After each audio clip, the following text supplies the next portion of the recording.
A month before Rupert and I were supposed to get engaged, Phoenix came back to the country. Rupert completely forgot that we had made plans to go try on wedding dresses and pick out rings that day.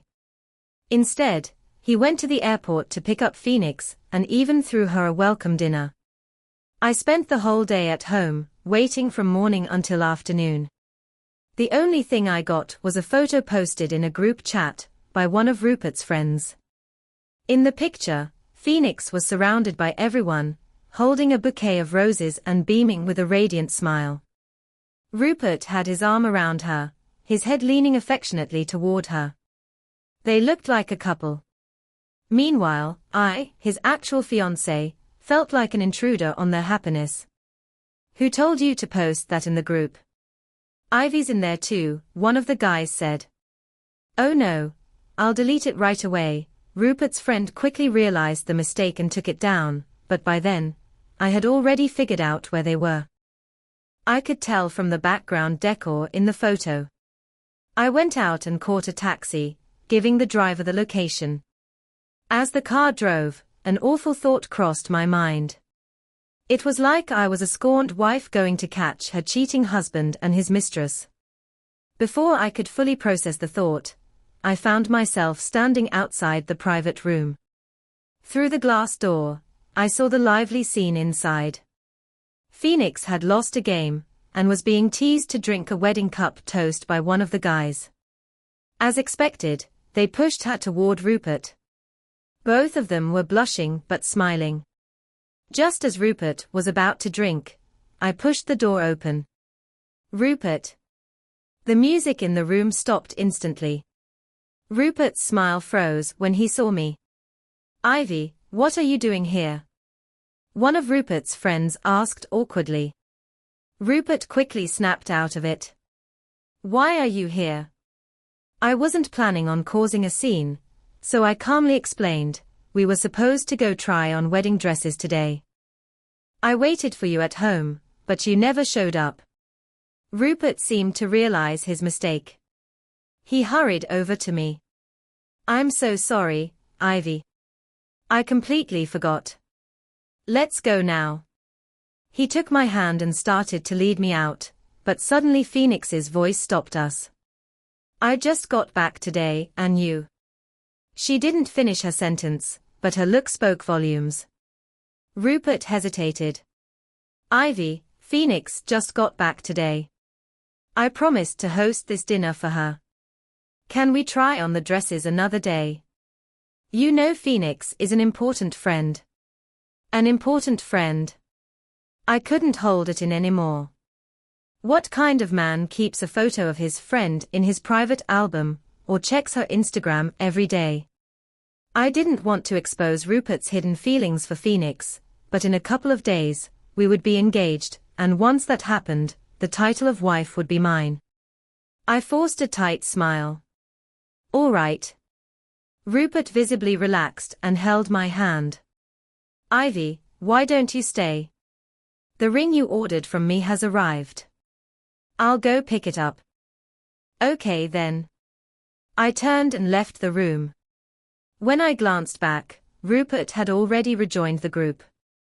He and Phoenix were finishing the toast I had interrupted. I heard Phoenix say, "Rupert, I can't believe you're actually marrying Ivy." "It's not marriage yet, just an engagement." If it weren't for her family's persistence, Rupert might not even be doing this, one of Rupert's friends joked. "Is that so?" Phoenix asked, looking at Rupert. He just smiled and didn't respond. Another friend chimed in, "Good thing Ivy didn't stay, or how could we have any fun?" Phoenix replied, "Don't talk about Ivy like that. I think she's nice, quiet and obedient." Quiet is one way to put it. Boring is another, someone else said. "Rupert, are you sure you won't regret marrying her?" "What does it matter if I do or not?" Rupert replied. I knew that if I had been there, Rupert wouldn't have answered like that. But he was with Phoenix and his friends, people who had known him longer and understood his true feelings. Maybe he liked me, but with Phoenix around, his affection for me would always come second. I'd known this from the beginning, but hearing Rupert say it still stung. Rupert and I had known each other since our second year of high school. I had just transferred to the school and was pretty reserved, so I didn't have many friends. Rupert, being the class monitor, always looked out for me. He showed me kindness, so I naturally grew closer to him. But deep down, I knew he liked Phoenix. Phoenix was our classmate, vibrant, warm, and graceful, like a mix of red and white roses. She had a way of getting along with the boys, but keeping them at a distance, maintaining an air of mystery. This made her incredibly popular, and Rupert was no exception. In our third year, Rupert and Phoenix started dating, but it wasn't all smooth sailing. The biggest issue between Rupert and Phoenix was their differing plans for the future. Phoenix wanted to study art abroad, while Rupert's family expected him to attend business school domestically and eventually take over the family business. They fought about this several times, and in the end, Phoenix went abroad. Before she left, she hugged Rupert and shed tears of both strength and sorrow. "Rupert, forgive me for being selfish. I can't stop my journey for you, but my heart will always be yours." Rupert was clearly moved. "Mine too," he replied. After that, Phoenix and Rupert seemed to settle into a friendship. They stayed in touch, with Phoenix sharing her experiences abroad and Rupert liking her photos. All the while, I just watched from the sidelines. It wasn't until our second year of university that things took a turn. Phoenix posted a picture with her new boyfriend on Instagram, and that's when everything started to shift. Rupert and I had chosen the same major, and our families had business ties. At a family gathering, Rupert's mother joked, "Look at these two. They've known each other for so long, they make such a good match." Rupert and I exchanged a glance. I quickly looked away, offering a faint smile, while Rupert seemed lost in thought. After dinner, Rupert suddenly said, "Ivy, why don't we give it a try?" When he said that, I didn't see any love in his eyes. His gaze was calm, but it felt like he wasn't looking at me at all. "All right," I agreed, not because I was in love with him, but because I knew that our family's interests aligned. As the only daughter, I had to consider my family's future, and marrying someone who could benefit our business seemed like a logical choice. Rupert's family fit that description, and at the time, I had a good impression of him.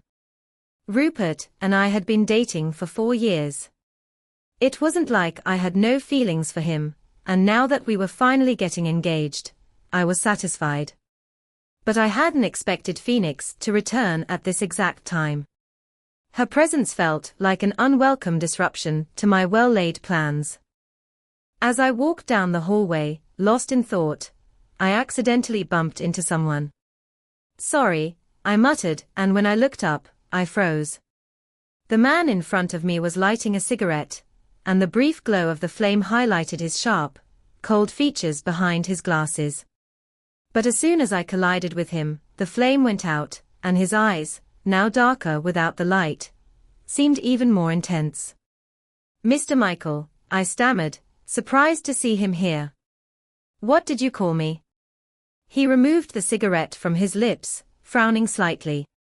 He was tall and lean, dressed in a white shirt and black pants with gold-rimmed glasses perched on his nose.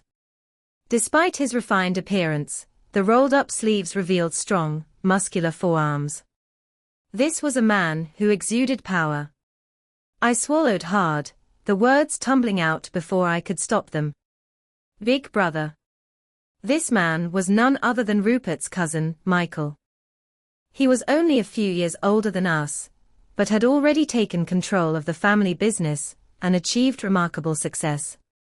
I first met him when Rupert and I visited his family. Among the elders, Michael held a position of authority. "Ivy, this is my cousin Michael," Rupert had introduced him. I smiled and nodded politely, but Michael's expression turned cold the moment he saw me. He seemed to hold some unspoken anger or resentment toward me. Ivy, he said, my name leaving his lips with a chill that ran down my spine. Yes? I replied, confused but polite. Nice name, Michael said with a cold laugh. He accepted the tea I offered, but didn't drink it. Instead, he gave Rupert a meaningful look. Later, I asked Rupert if his cousin disliked me, but Rupert shrugged it off. No, that's just how he is. He may seem gentle, but we're all a bit afraid of him. I was afraid too. After that encounter, I never saw Michael again until now. What are you doing here? Michael asked. I couldn't exactly tell him that I was here to confront Rupert, who had left me alone to celebrate his ex's return. I'm meeting a friend, I lied. Michael raised an eyebrow. Leaving already? Yes, I replied. I'll take you, he said, pocketing his lighter. Let's go. His tone left no room for argument. I followed him to his car, only realizing what was happening once I was inside. How had I just agreed to go with him? Michael drove in silence, his focus entirely on the road. After a while, he casually asked, "Where are you headed?"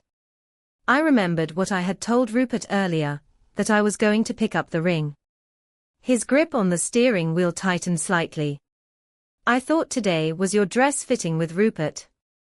It was, I replied. And where is Rupert? Not with you. He's busy, I lied again. Michael glanced at me, his sharp eyes making me nervous. I avoided his gaze and thankfully, he didn't press further. He dropped me off at the mall. Thanks, I said, but then I noticed that he was getting out of the car too. I have some time, I'll come with you. That's not necessary, I replied, trying to brush him off. Let's go. I walked into the jewelry store behind him, handing over the receipt for the ring Rupert had ordered. The clerk quickly brought out the ring. Miss, please extend your hand. As I reached out, Michael spoke up. I'll do it. He took the ring from the clerk and slid it onto my finger. It suits you perfectly, the clerk said, clearly impressed. But I was taken off guard. Something about Michael's actions felt wrong. He continued to hold my hand, inspecting it closely. Do you have other options? He asked. Both the clerk and I were surprised by the question. Yes, of course, the clerk quickly responded, bringing out a tray of other rings. Michael sifted through them and selected a large pink diamond. Just as he was about to replace the ring on my finger, I pulled my hand away. He paused, holding the ring in midair. I forced a smile. This one is fine, thank you. The clerk's eyes widened, and she glanced between us. I quickly asked her to pack the ring and left the store as fast as I could, avoiding looking back at Michael. As I walked, I realized Michael was still following me. You can go back now, I said softly, trying to send him away. Michael adjusted his glasses. Sorry if I overstepped earlier. I just thought, as a new member of the family, you deserve the best. I relaxed a little. Thank you, but the ring Rupert gave me is enough. Michael didn't respond. When I looked up, I noticed we were standing outside the bridal shop. The staff immediately recognized me and eagerly ushered me inside. Miss Ivy, the dresses you picked out have arrived. Why don't you try them on while you're here? I glanced at Michael, who followed me into the shop without hesitation. Why was he coming in? He wasn't the groom. The staff, perhaps misunderstanding the situation, seemed to think Michael was my fiancé. Since you're here, why not try them on? Michael suggested, meeting my questioning look. I've been to a few bridal shows abroad, trust me, my taste is better than Rupert's. I didn't know how to respond. The staff led me into the dressing room, and when I saw the collection of wedding dresses, I couldn't help but feel a surge of excitement. I was about to try on the dress I would wear to marry the man I loved. But when I stepped into the dress and looked at myself in the mirror, a wave of emotion washed over me. Then I saw Michael's reflection behind me. He was watching me, his face unreadable. The light reflected off his glasses, hiding his eyes, but I could see a slight smile tugging at the corner of his lips. I quickly looked away. I'm done, I'll change now. Back in the dressing room, I struggled with the zipper, which had gotten caught in my hair. The staff had left us alone, but now their absence felt like a problem. After a few minutes of silence, I peeked out. Michael was still there. Is something wrong? He asked, noticing my frustration. I blushed. The zipper, it stuck. Michael stepped closer, his shadow falling over me. Let me help. Where is it? On the back, I said, turning around. He pulled the curtain aside, and as he worked on the zipper, his fingers brushed against my skin. The dressing room had a mirror, and although I tried not to look, my eyes kept drifting toward it. In the reflection, I saw Michael focused on the task, his long lashes casting shadows under the light. He seemed so gentle, so different from the cold man I had first encountered. Done, he said. When he looked up, our eyes met in the mirror, and the air between us thickened with unspoken tension. I quickly looked away. Thank you, I said, trying to break the awkwardness. Let's go. As I tried to leave, Michael grabbed my arm. You're here alone, trying on dresses and picking out rings. Where's Rupert? I told you, he's busy. Michael frowned. What could be more important than you? His words hit me hard, like a punch to the chest. Michael continued, Rupert's my cousin. I've known him since he was a child. I know how he thinks. There's another woman who means more to him than you. If he's leaving you alone today, he might just abandon you at the altar tomorrow.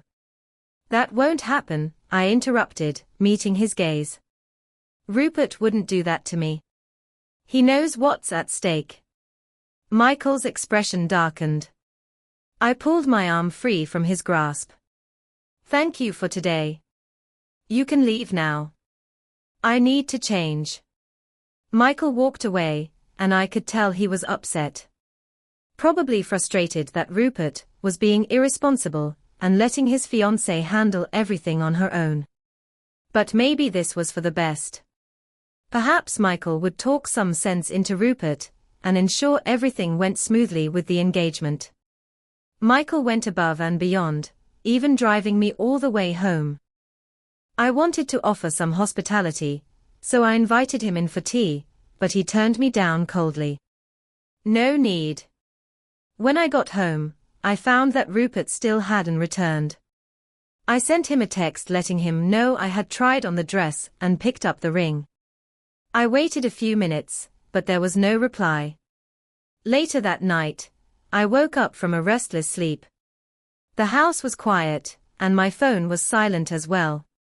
When I checked it, I saw Rupert still hadn't replied.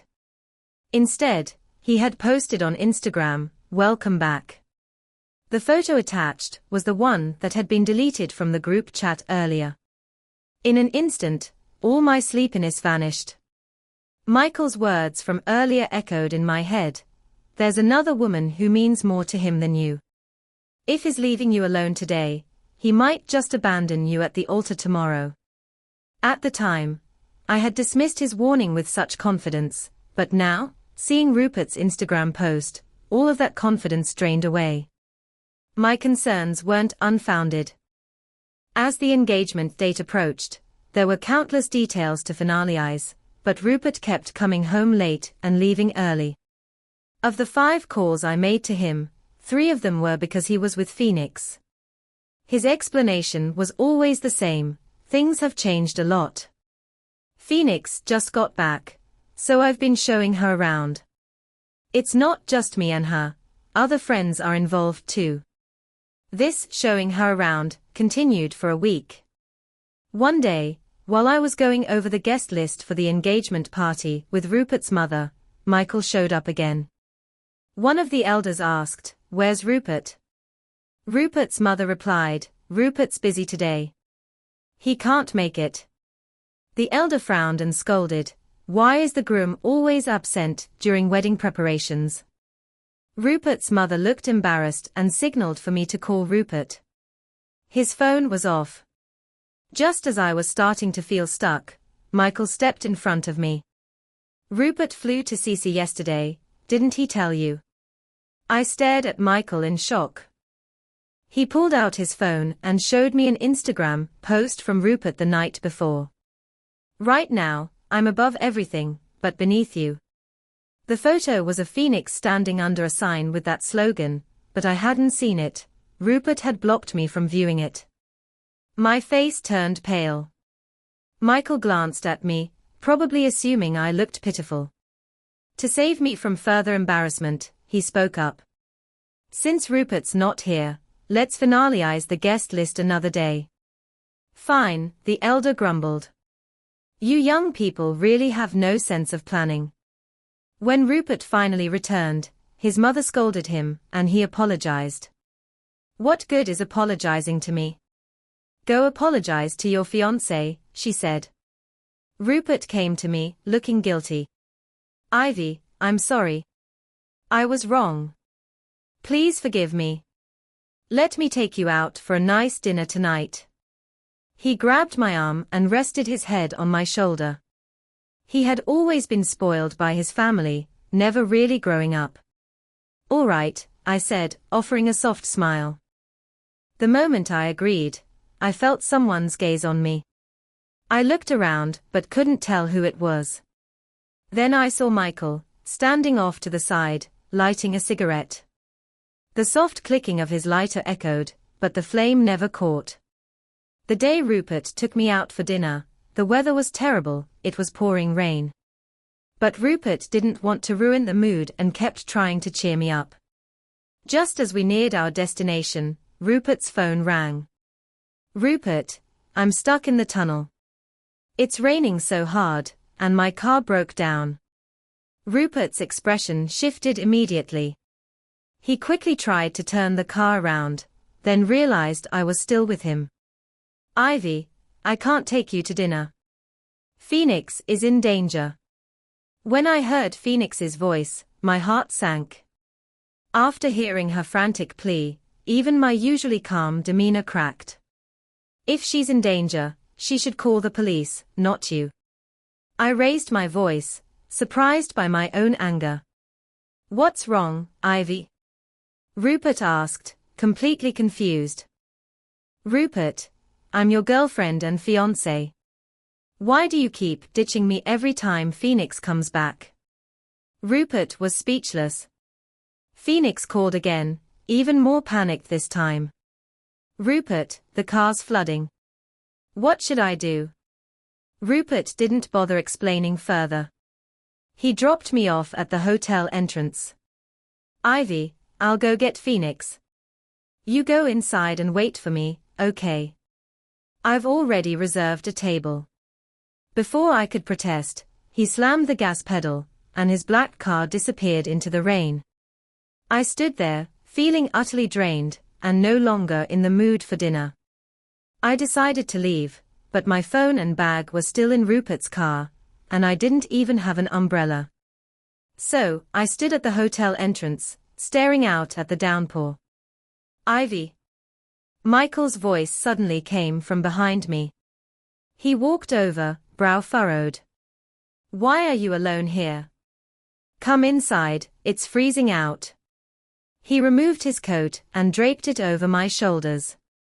The warmth of it wrapped around me, and I felt the tears start to well up. I was both hurt and embarrassed.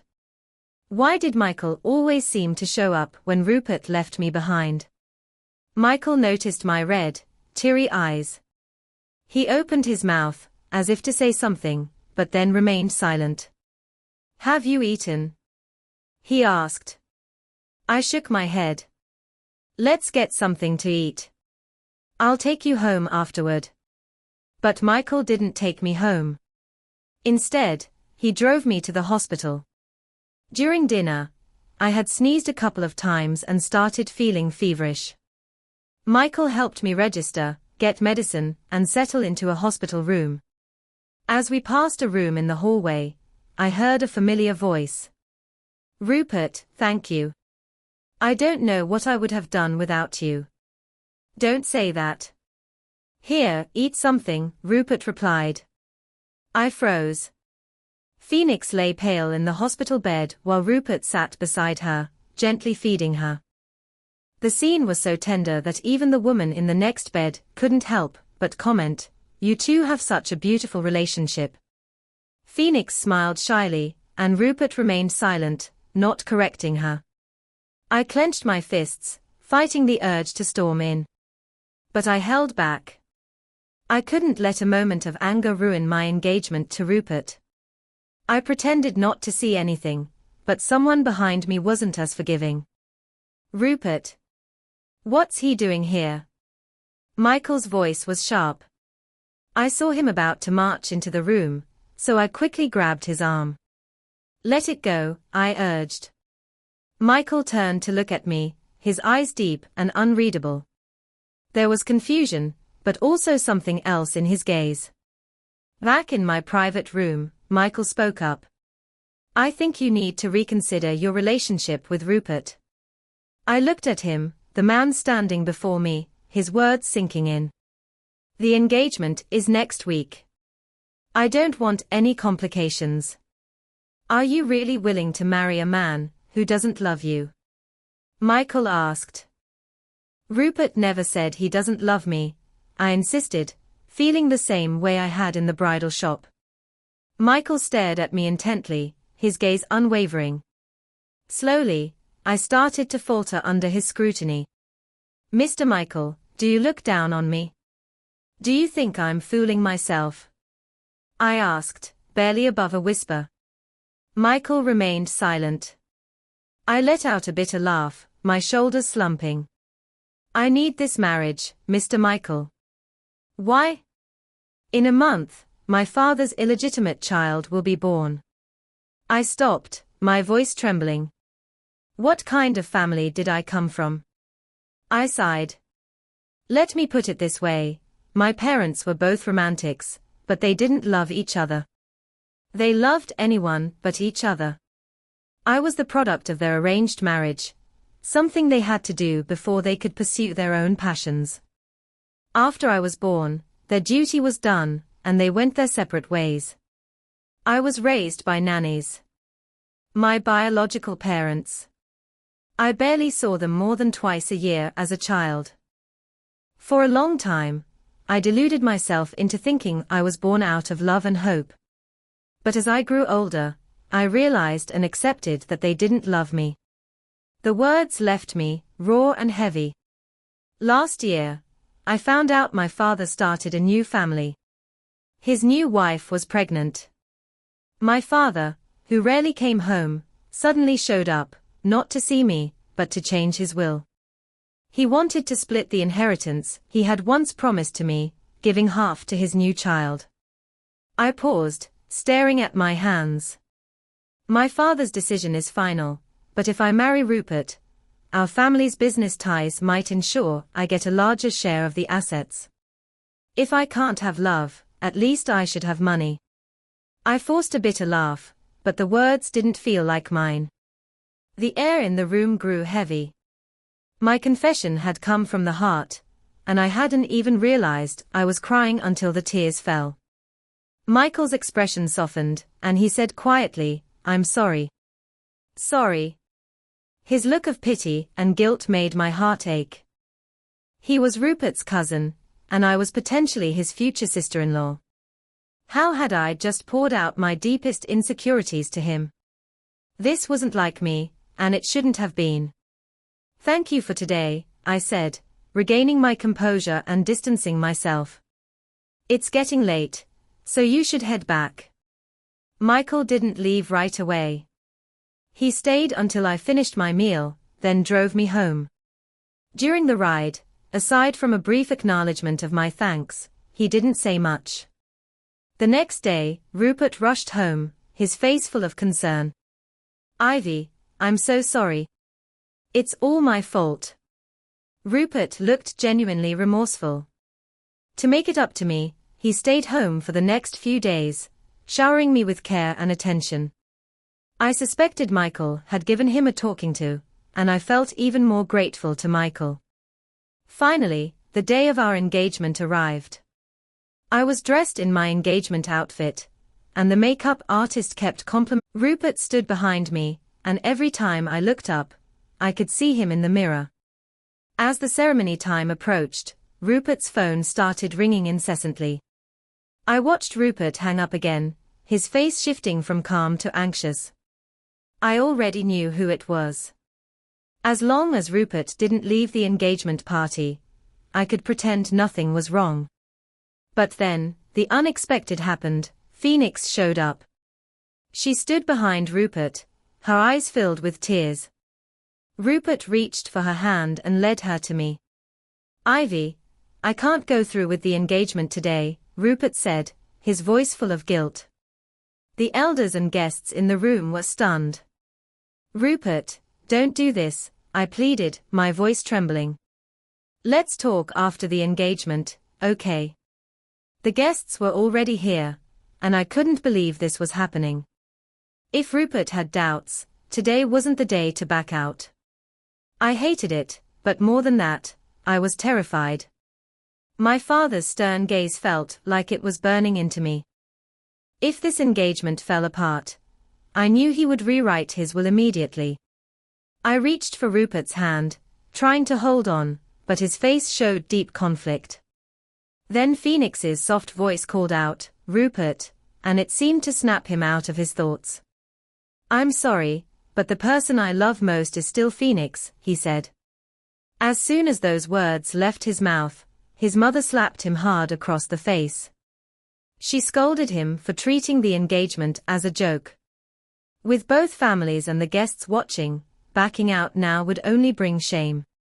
"Mom, let's just treat today like a regular party," Rupert said, his voice more subdued. "We can make it up to Ivy's family with more business deals." His words stung. My parents, usually indifferent, wore cold expressions, watching carefully to see how this would unfold. Rupert's mother, who had always supported me as her future daughter-in-law, was furious at him for causing trouble. She scolded him relentlessly, even involving Phoenix in her tirade. It seemed to push Rupert over the edge. "Fine. I'm not going through with this engagement. I don't want to marry Ivy," he blurted out. Immediately, he seemed to regret it. "Ivy, that's not what I meant," he said quickly. But amidst the chaos, I realized something I hadn't before: some things simply can't be forced. I had spent so long trying to maintain the illusion of peace, but it had all come crashing down. It was like I had been carefully holding up a facade, and any disturbance would shatter it. I slumped into a chair, defeated. And then, a familiar, steady voice cut through the noise. "If my brother doesn't want to marry her, then I will." The room fell into dead silence. Shock. Disbelief. Michael stepped forward, took my hand, and said firmly, "Ivy, marry me." His words exploded like a bomb, and the room erupted into chaos. "Michael, what are you saying? Ivy is your brother's fiancé," someone exclaimed. Michael turned to them with a light laugh. "Rupert just called off the engagement, didn't he?" "I didn't, you didn't." Michael raised an eyebrow. "What, do you expect Ivy to wait around while you decide between her and Phoenix? Why do you think you're the only one with a choice?" Rupert's face went white. "Today, besides the families and guests, there are also reporters here. If you publicly call off the engagement now, how will you save face? Or do you want to choose Ivy after all?" Michael's voice was calm, but there was undeniable power behind it. "Between Phoenix and me, Rupert had always been indecisive. He had just chosen Phoenix, and now he wanted to choose me. The backlash would be unbearable. Michael suggested we change the engagement from Rupert and me to him and me to minimize the fallout. The names on the list can be changed. We'll come up with a reason. Who would dare question it? It's better than making a scene now. Michael's tone was calm, but his words were decisive. He had respect and power in the family, and everyone knew they needed him to navigate this situation. After a brief silence, the elders agreed. My parents, after considering the options, silently gave their approval. Michael didn't pay much attention to them. Instead, he turned his gaze back to me. Ivy, what about you? Will you marry me? Michael's eyes were intense, but unlike his commanding voice earlier, there was a hint of nervousness now. When I didn't answer immediately, his nerves became more apparent. In that moment, my mind was racing, completely chaotic. But when I looked into Michael's steady, reassuring eyes, I instinctively said, yes. Michael released a breath he seemed to have been holding in. His eyes softened, and a warm, almost relieved light seemed to shine in them. Within half an hour, everything at the engagement venue, everything with Rupert and my names on it, was replaced. The guests were confused but didn't dare question it. When Michael and I walked in arm, the room buzzed with whispers, but everyone quickly realized something had happened. Despite the gossip, they offered their congratulations. Rupert looked pale and defeated, especially when Michael suggested that everyone address me as Mrs. Michael. Rupert stared blankly at the scene unfolding around us, still in shock. Honestly, I was just as stunned. I followed Michael's lead throughout the event. He kept me close, his arm around my waist, but it never felt inappropriate. He introduced me to his family and the guests, and after the engagement party, he whisked me away on a honeymoon to escape the chaos. His excuse was, there's new business overseas. I'll take you with me, and we can relax while we're there. Before I knew it, I found myself sitting on a bench in front of a famous church, feeding pigeons in the snow. Michael had just finished a meeting and came to take me to lunch. He held a black umbrella over me, shielding me from the snow. What do you feel like eating? Anything's fine, I replied politely but distantly. However, when a car splashed water near us, Michael pulled me closer to his side. My breath caught. It wasn't that I disliked it, but I still hadn't fully processed that I was now Michael's fiancé. In my mind, he was still Rupert's cousin. Be careful, I muttered, my voice shaky.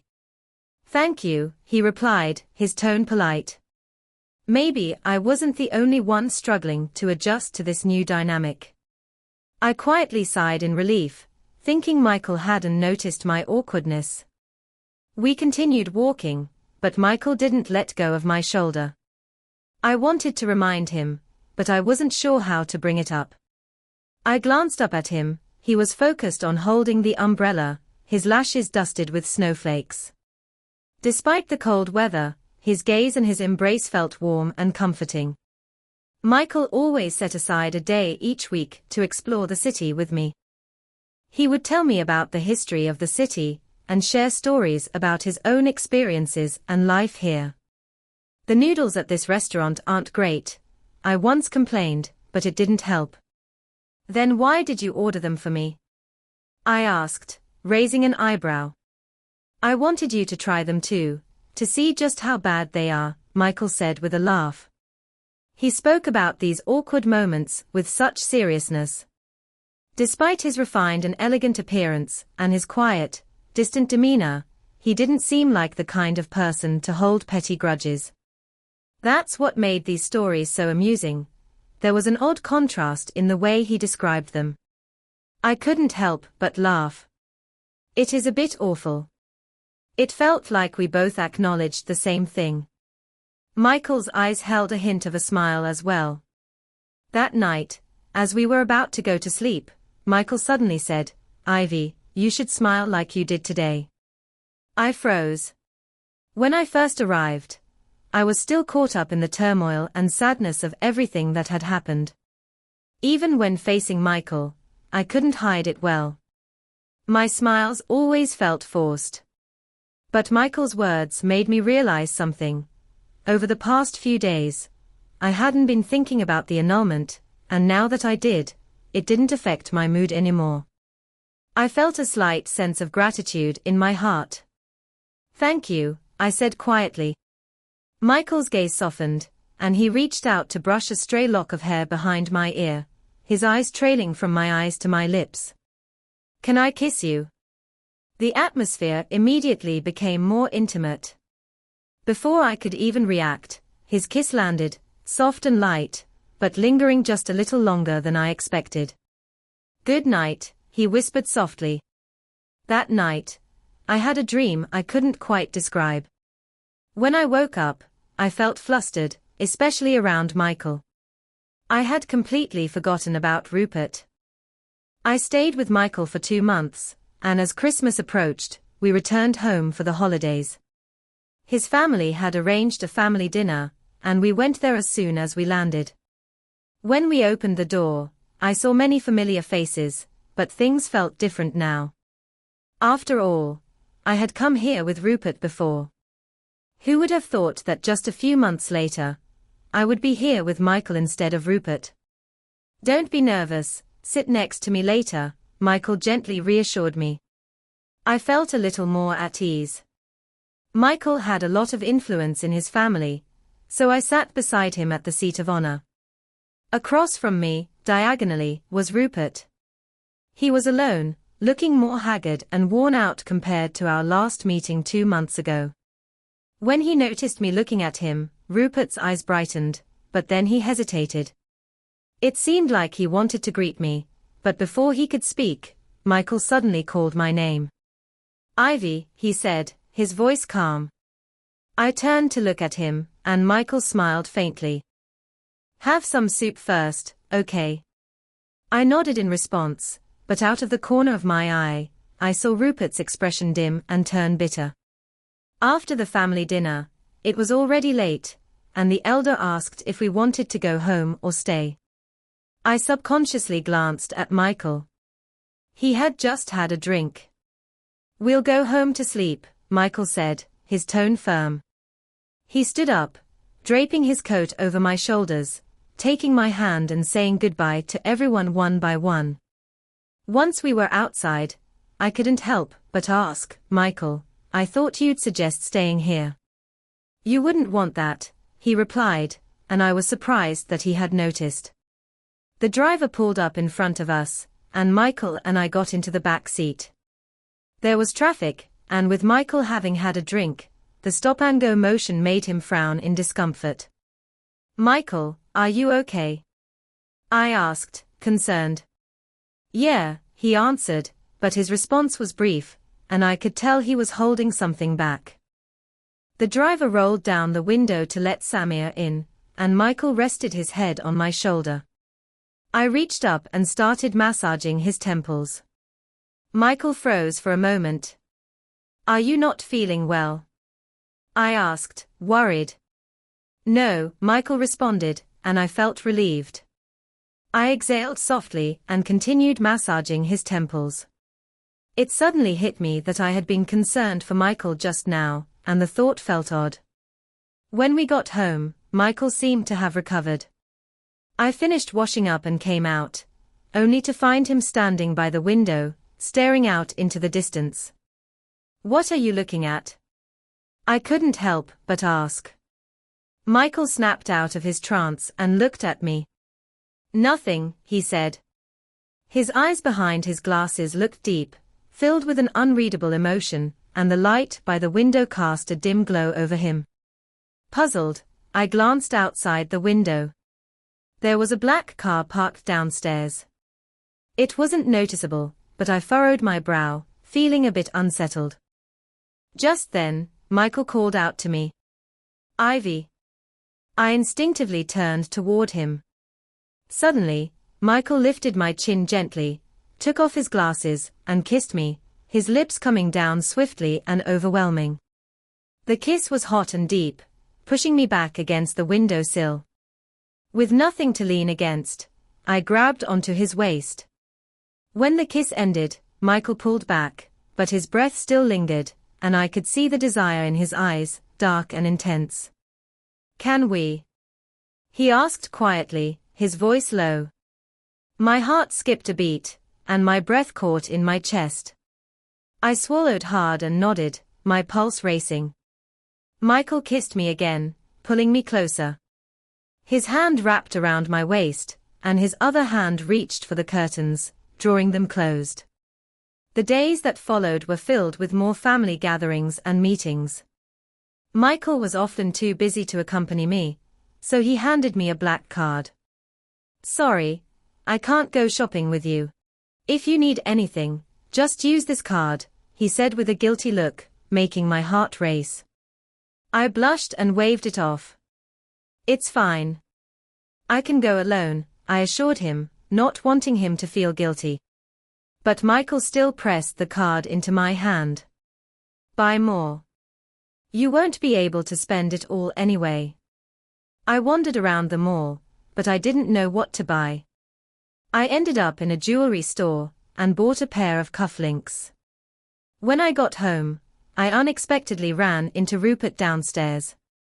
"Ivy," he said, looking tired and disheveled. When he saw me, his eyes brightened. "I've been waiting for you for a long time. I want to talk to you." "There's no need," I replied coldly, starting to head toward the door. Rupert stopped me. "Just 10 minutes. Can you spare that?" I haven't properly apologized. It wasn't necessary, but Rupert's pleading look made it hard to refuse. We had been in a relationship for 4 years, and even though our engagement had broken off, I sighed, and a few minutes later, I found myself sitting with Rupert in a cafe near my house. He looked uneasy, hesitant to speak. After a long pause, he finally asked, "How are you and Michael doing?" "We're good," I said simply. That was the truth, but Rupert's expression darkened even further. "Actually, after the engagement party, I wanted to find you, but my brother took you abroad, and I couldn't reach you. I thought a lot about things these past few days," Rupert rambled. "For some reason, it reminded me of the time when we were dating. I still remember when you proposed to me," Rupert said, trailing off. "Rupert," I interrupted, my brows furrowing. "What exactly are you trying to say? Are you saying you regret it?" Rupert fell silent. I bluntly confronted him, my gaze cold as I stared at him. "Back then, you called off the engagement and chose Phoenix. Now you're acting like this. What do you think of me? And what do you think of Phoenix? Do you think the world revolves around you? People always regret their wrong choices only after they've made them." My words were sharp, cutting through the tension in the air. Back then, Rupert had considered me the wrong choice. Now that he regretted it, he saw Phoenix as the wrong choice. But I was never meant to be some backup option for him to fix, just waiting for him to change his mind. Rupert fell silent. The coldness in my eyes felt like a sharp knife, slowly stripping him of any dignity. His face went pale, his expression ugly as he mumbled something under his breath. 10 minutes hadn't even passed, and I was already standing up. "Rupert, I'm Michael's fiancé now. Your apology just adds to my troubles. I don't want Michael to misunderstand. Please, don't come looking for me again." I turned and left. Rupert suddenly called out, stopping me. "What if I told you all of this was planned by Michael?" he said, his voice low. I froze. "Ivy," he continued, "I never thought about calling off the engagement. It was Michael who came to see me the day before we got engaged." I turned around, stunned. Rupert added, "If you don't believe me, you can check the drawer in his study." He's been plotting against you for a long time. The words echoed in my mind as I returned home, feeling uneasy. There was a pair of shoes by the entrance. Michael had come back. Sure enough, the next moment I heard his voice at the top of the stairs. "Ivy," he said, looking up at me.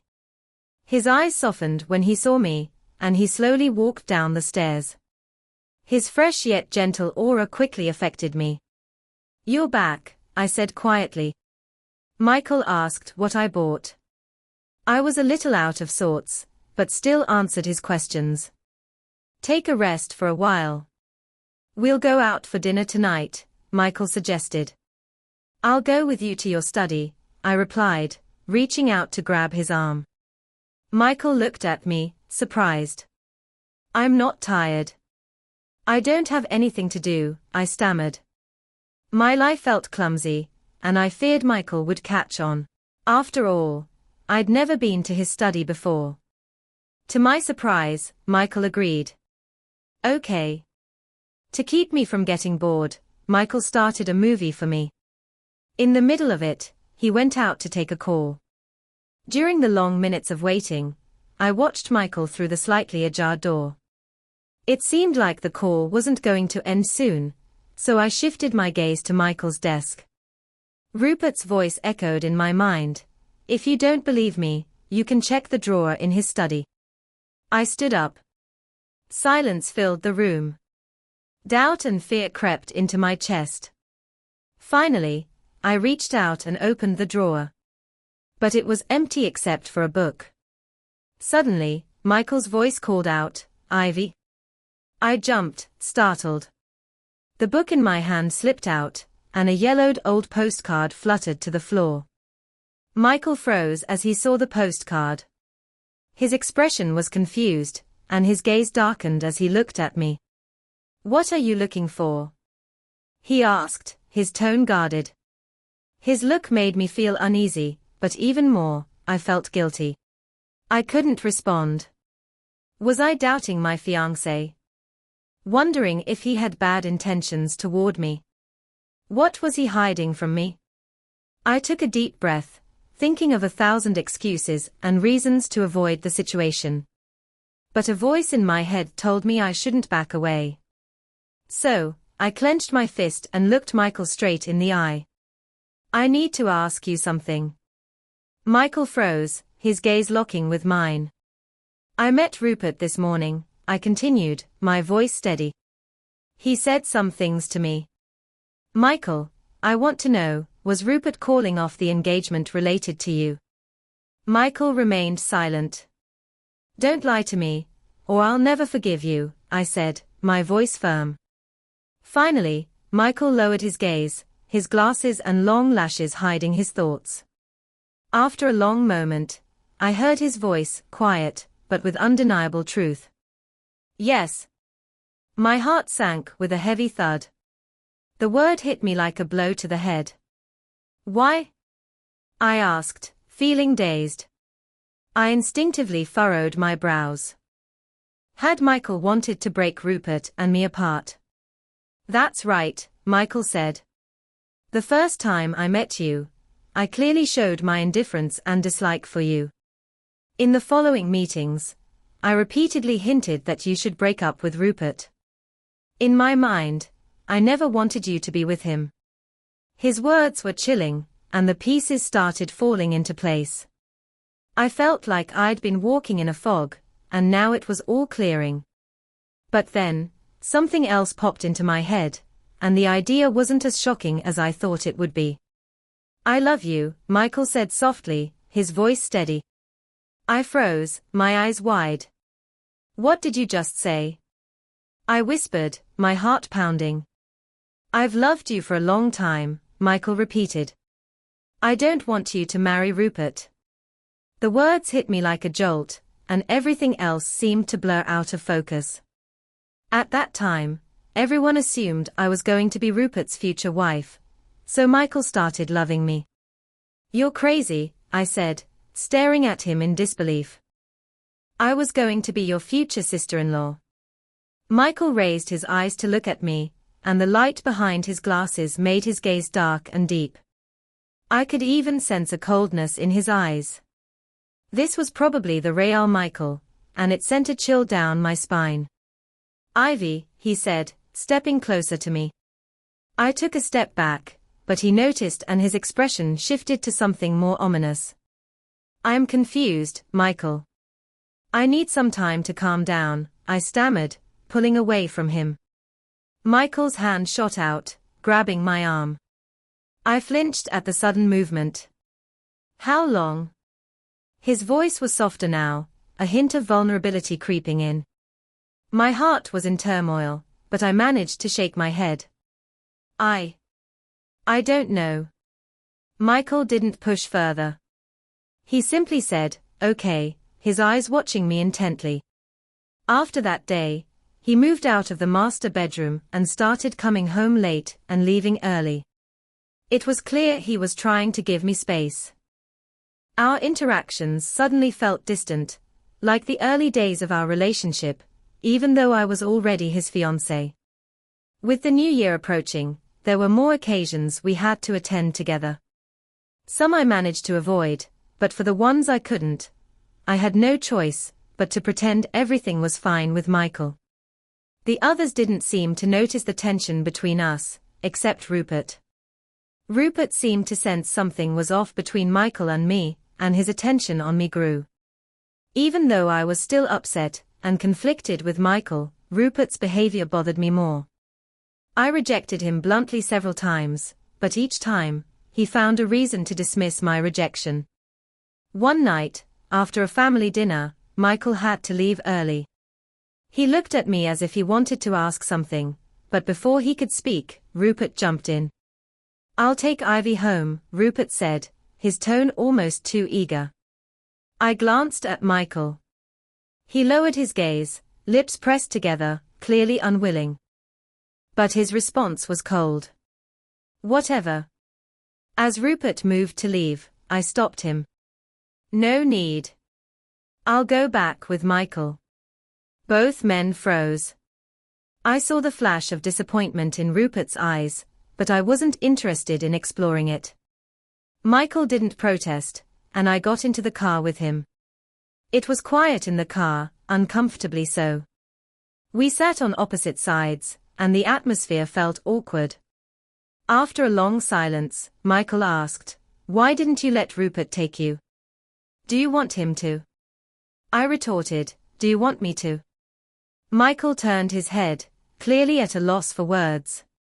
Silence filled the space again, and I sighed. "Actually, I need to talk to you," I began, but before I could finish, a sudden force slammed into the car, pushing us backward. The world went dark, and I could only feel Michael instinctively shielding me as the car skidded on the icy road. The next thing I knew, everything was chaotic. We were in a minor car accident. Rupert arrived at the hospital, rushing to find me. "Ivy, are you all right?" He grabbed my hand, his face anxious and worried. For a moment, he forgot his place, but I pulled my hand away. "I'm fine," I said, assuring him. Thanks to the airbags and Michael's protection, I wasn't injured. Michael, however, seemed more affected than I was. The doctor was checking on him, and it was clear he wouldn't be out for a while. After thinking it over, I decided I should clarify things with Rupert. "Tonight, I plan to talk to Michael first and then to you," I said softly. Rupert looked at me, his eyes filled with anticipation, but my calm, serious tone seemed to confuse him. "What do you want to talk to me about?" he asked, his voice uncertain. "You must have noticed something's wrong between me and Michael these past few days." "Maybe you're right, he's interfered in things between us, but the reason for our broken engagement shouldn't fall entirely on him," I said, looking at him quietly. After that, I decided to find Phoenix. Rupert's breathing seemed to slow as he processed my words. I could tell he was starting to understand, but it was a slow realization. One person's one-sided words can always mislead. I need to listen to multiple perspectives, I added. After Michael and I got engaged, a conflict quickly developed between Phoenix and Rupert. Rupert gradually began to realize his own feelings, and Phoenix saw through Rupert's true nature. So, not long after Michael and I left the country, they broke up again, and Phoenix returned to her hometown. To be honest, finding her without Rupert was no easy task. When we finally spoke, it was calm. Her attitude toward me was a mix of emotions I couldn't fully grasp. In the end, she simply said, "Sorry." At that point, I felt there was no more to say.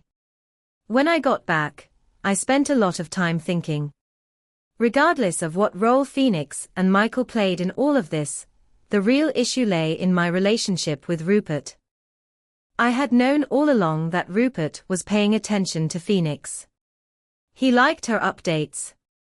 He even took a midnight flight to celebrate her birthday. "The things you did for Phoenix, I know all of them," I said. As I spoke, Rupert's face drained of color. "Then why didn't you ever?" Rupert stumbled, asking me, but halfway through, he seemed to realize why.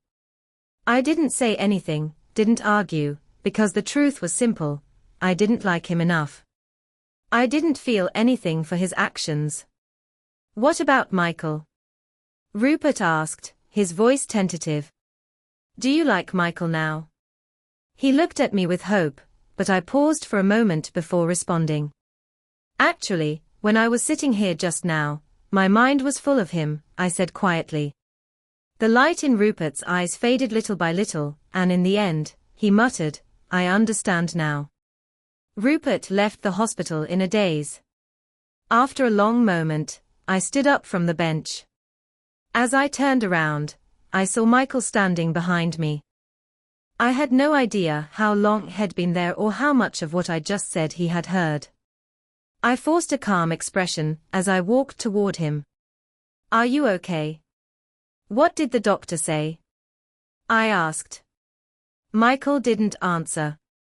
He simply grabbed my hand and led me away. Once we were home, he pinned me against the wall without a word. I was surrounded by Michael's intense, heated breath. He tangled with me, kissing me until I couldn't speak clearly, but I still had to say, "Wait, Michael. I need to say something." Michael paused his movements. I bit my lip, struggling to find the right words. "When we were at the hospital, you heard everything, right?" I asked. I'm not good at expressing emotions. I don't know how to love others, and I don't know how to communicate. The bravest conversation I ever had was probably back in school, when I used to vent my feelings to a random email address, treating it like a trash bin. Because I never received any positive feedback, I sometimes couldn't even tell if my feelings were real affection, or just emotional transference from my desire for closeness. But I know my feelings for you are different from how I felt about Rupert. I don't know if this is love, but I can learn. I whispered, not daring to look into Michael's eyes. Without saying a word, Michael lifted me and sat me on the bar counter, bringing me to his level. I had no choice but to gaze into his eyes. His voice was serious yet gentle. "You don't need to learn," he said. "Just feel. That's enough." The Cold War between Michael and me ended then. He showered me with patience and kindness, almost as though he were teaching me how to love. At times, I couldn't handle it, and I would ask him, "How do you know how to do all this?" He didn't answer, but instead asked, "Do you like it?" "I do," I answered softly. "So, this is what it feels like to be cared for and cherished." I nodded, feeling a warmth inside me. Michael was getting a little bold with his advances. Every time I kissed him, he'd make me keep my eyes open. He would always ask, "Who am I?" And he'd only be satisfied when I said his name. "Michael, did you fall for me at first sight?" I asked one night, unable to stop wondering. Was it just my looks that attracted him? But Michael didn't seem like the shallow type. It wasn't until after we got married that someone in our high school class group suggested a reunion. I logged into a social media account I hadn't used in a while, and the moment I saw my profile picture, I felt an overwhelming sense of familiarity. In Michael's study, there was an old yellow postcard tucked inside a book. It had the exact same background as my profile picture. I was surprised and decided to follow the trail. Then I saw the many spam emails I had sent when I was younger. Suddenly, it dawned on me, could it have been Michael's email address? I remembered when I was starting my business in college. I created an email account specifically for sending advertisements. One day, I found a strange personal email in that inbox. It was from a young girl confessing her feelings. Every 2 or 3 days, she'd send a new email. There wasn't much in each message, just snippets of the difficulties she was facing. I could tell from her writing that she was still young. I thought it was just typical teenage melodrama, and didn't pay much attention to it at the time. I let the emails keep coming. I had no intention of snooping, and even thought that if she didn't get a reply, she'd eventually realize she was sending her messages to the wrong inbox and stop. But to my surprise, she kept writing for a whole year. Eventually, I realized she hadn't expected a reply at all. She was using that advertisement email as a way to vent her emotions. Time passed, and I became so used to it that I could tell it was her whenever I heard a new email notification. One day, though, I realized I hadn't received a message from her in a while. I wondered if something had happened to her. I opened her last email. She wrote that she had developed depression due to some personal reasons and had taken a break from school. Unlike before, I could feel her despair, even through the screen. In that moment, anxiety and concern washed over me. I went back and read all her previous emails. It was then that I realized her unhappiness had been due to her family's issues. I regretted not noticing it sooner, not offering more encouragement.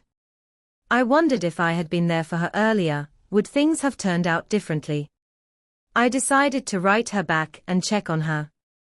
After thinking for a long time about how to begin, I finally sent a postcard. It was a photo I had taken during a trip of the sun shining on a mountain, because I liked it.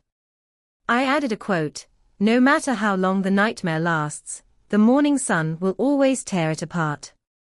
I hoped she'd understand what I meant, but unfortunately, like all my countless spam emails, that postcard also disappeared into the void without a response. Later, I went to my cousin's parent-teacher conference. The teacher added me to a group, and in the midst of introductions, a particular profile picture caught my eye. "Ivy, this is the parents group, not the student group. Please have your parents join," the teacher said. From the corner of the room, I heard a cold, stubborn voice. "I can handle my own issues. No need for my parents." It was a face I didn't recognize, aloof yet determined. It immediately reminded me of the girl from the emails. "Rupert, is that girl in your class?" "You mean Ivy?" "Oh yeah, she's a bit odd." "Why?" Rupert replied. "Oh, nothing. Just that her family has some ties with mine," I responded casually. Rupert frowned. "I didn't know about that. It's from the older generation." "Never mind. Since she's in your class, can you take care of her for me?" I asked. Rupert just snorted, not answering right away.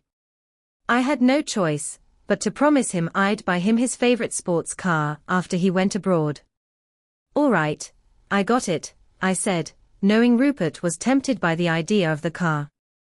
Ivy had stopped emailing me, and as I was about to leave the country, I realized I couldn't know how she was doing, so I had to rely on Rupert. When Rupert graduated, I finally returned to the country. In front of a room full of guests, I saw Rupert walk in, holding Ivy's hand. "Ivy, this is my older brother, Michael," Rupert introduced. The young girl in my memories, who had once been so cold and distant, had grown up. The sorrow and fragility from her confession emails were nowhere to be seen. My heart sank, and a wave of unexplainable anger washed over me. I knew I shouldn't be angry, but seeing her with Rupert stirred something in me I couldn't control. Just like before, when I couldn't help but care for Ivy. Honestly, if Rupert treated Ivy well, I wouldn't mind at all. I'd rather ignore them and avoid the situation. But then I discovered Rupert's ongoing relationship with Phoenix. The thought that surged in my mind pushed me closer to Ivy, despite the complications. But Rupert is my cousin. I gave him 3 chances, 3 strikes, and if he still chose Phoenix, he wouldn't deserve Ivy. I found Phoenix and handed her a plane ticket. "Why should I listen to you?" she asked. "If you go back to your country, you might still have a chance with Rupert. If you stay here, then after Rupert gets engaged, I'll make sure nothing stands in the way of his marriage," I told her coldly. Provoked by my words, Phoenix chose to return to her country. But I knew that these things couldn't be hidden for long. Soon, Rupert and Ivy would know the truth. Rupert was the first to confront me. He came at me, demanding to know why I was trying to break him and Ivy apart. "How could you take advantage of the situation?" he accused.